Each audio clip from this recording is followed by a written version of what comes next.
तर आतापर्यंत आपण पश्चिम बंगालचा आढावा घेतला, परंतु पश्चिम बंगालप्रमाणेच तामिळनाडूमध्ये सुद्धा सत्ता परिवर्तन झालेलं आहे। तामिळनाडूमध्ये विजय यांचा पक्ष टीव्हीकेनं 108 जागा जिंकल्या, सर्वात मोठा पक्ष बनला, सर्वाधिक जागा जिंकणारा। परंतु असं असून सुद्धा टीव्हीकेला सत्ता स्थापनेमध्ये काही अडचणी येणार का याची चर्चा रंगली आहे। पक्षाचे विधिमंडळाचे गटनेते जोसेफ विजय यांनी आजच राज्यपालांची भेट घेतली आणि सत्ता स्थापनेचा दावा केला। मात्र राज्यपाल त्यांच्या सत्ता स्थापनेच्या दाव्यासंदर्भात पूर्णपणे समाधानी नसून त्यांनी कायदेशीर सल्ला मागितल्याची माहिती मिळते।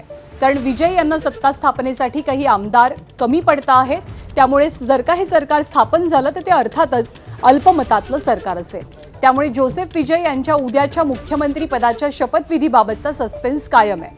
तामिळनाडूमध्ये बहुमताचा आकडा 118 इतका आहे आणि या आकड्यापासून टीव्हीके दूर आहे, ज्या टीव्हीकेला बहुमतासाठी काँग्रेसनं पाठिंबा जाहीर केलाय। परंतु काँग्रेसचा पाठिंबा मिळाला तरी सुद्धा टीव्हीकेला बहुमताचा आकडा गाठता येणार नाहीये।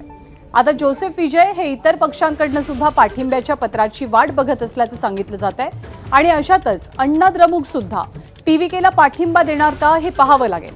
47 आमदार निवडून आल्यामुळे अण्णा द्रमुक पक्ष तिसऱ्या क्रमांकाचा मोठा पक्ष बनलाय, पण जोसेफ विजय यांच्या टीव्हीकेला सत्तेत पाठिंबा देण्यावरनं पक्षामध्येच दोन गट तयार झाल्याचं बोललं जात आहे।